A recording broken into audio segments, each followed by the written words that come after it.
اچھا سر، انسیڈنٹس کے حوالے سے میں آپ سے کچھ جاننا چاہوں گا جو ایسا آئی اوپننگ ہو.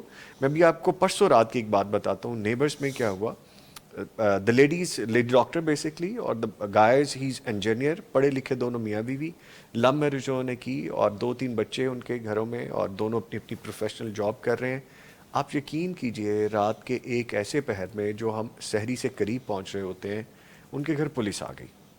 اب سب پریشان ہوئے کہ اللہ رحم کرے کیا معاملہ ہوا. ہم نے چونکہ اپنا ایک گروپ بنایا واٹس ایپ کا، ہم سارے آپس میں کوآرڈینیٹ کرتے ہیں نیئر بائی والے لوگ کہ خیر خیریت دریافت ہو. تو جانے پہ پتہ چلا کہ بیگم صاحبہ نے پولیس بلوائی ہے اور اپنے شوہر کو پکڑوانے کے لیے کہ جی یہ مجھے ماریں گے. مارا مورا نہیں اس نے کہ مجھے ماریں گے، مجھے تھریٹ کیا، بیکاز اب انہیں وہ لاز کا پتہ چل گیا، سو کالڈ غلط طریقے سے استعمال کرنے والے جو معاملات ہیں، اور اپنی ہی بیگم یہ کر رہی ہے بچوں کے سامنے.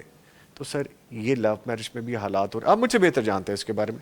ایک تو یہ بات کہ پیشنس ختم ہو گیا، دوسرا آپ کے پاس کوئی ایسا انسیڈنس ہو کہ جس سے ہمیں سبق ملتا ہو یا ہم. میرے پاس تو جی یقین کریں کہ ہزاروں کیس ہیں جو سبق آموز ہی ہیں سارے. ہر جگہ کہیں نہ کہیں انسانی غلطی ہوتی ہے، جی اپنے رویوں کی غلطی ہوتی ہے. بہت سے ایسے لوگ ہیں، ایسے گھر ہیں جن کی جب میں بات سنتا ہوں یقین کریں کئی نشستوں میں بھی کوئی وجہ نہیں نظر آتی کہ یہ گھر کیوں ٹوٹ رہا ہے. جی تو پھر ہمیں کسی اور طرف جانا پڑتا ہے. وہ کسی اور طرف میں اشارہ کرنا چاہتا ہوں آپ کے پروگرام میں. جی جی پلیز. وہ کسی اور طرف وہ طرف ہے کہ جس میں کوئی وجہ میرے جیسے بندے کو جس کی ساری زندگی اس دشت کی سیاہی میں گزری ہے، جس نے ہزاروں مقدمات بطور جج اور لاکھ کے قریب مقدمات میری نظر سے گزرے ہوں گے بطور وکیل بھی. ماشاءاللہ. تو جب وجہ نظر نہیں آتی جی تو پھر ایک اور طرف اشارہ کرنا پڑتا ہے جہاں سے بہت سے مسئلے حل ہوئے.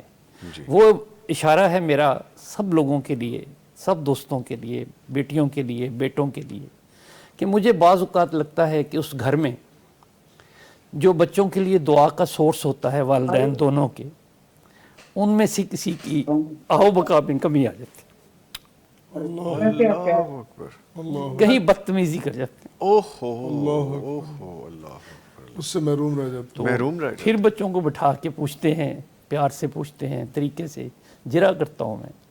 تو جب یہ بات نکل آتی ہے تو ان سے کہتا ہوں کہ اپنے گھر جاؤ، ان سے معافی مانگ لو، مڑ کے میرے پاس آنے کی ضرورت نہیں ہے. بالکل. تو یہ ہمیں سب لوگوں کو گھوم کے دیکھنا چاہیے پیچھے. ہم جو کرتے ہیں، جو بوتے ہیں، کیا وہی تو نہیں کٹ رہا ہم سے؟ تو یہ بہت ضروری چیزیں ہیں، اس کے بے شمار پہلو ہیں. وہ جو میں نے انا کی بات کی تھی کہ وہ بندہ ہارنا کوئی نہیں چاہتا.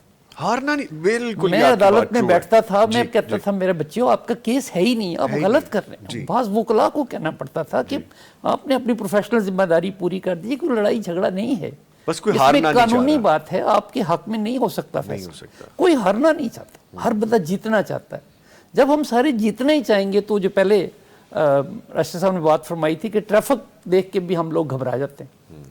ہم ایک دم سے کوشش کرتے ہیں کہ میں گزر جاؤں، گزرنے کا مطلب ہے جیت جاؤں. ہمارا کوئی نظام جو ہے سارا اخلاقیات کا، عدالت کا، معاشرتی نظام، اس سارے میں کہیں نہ کہیں کوئی پرابلم ہے.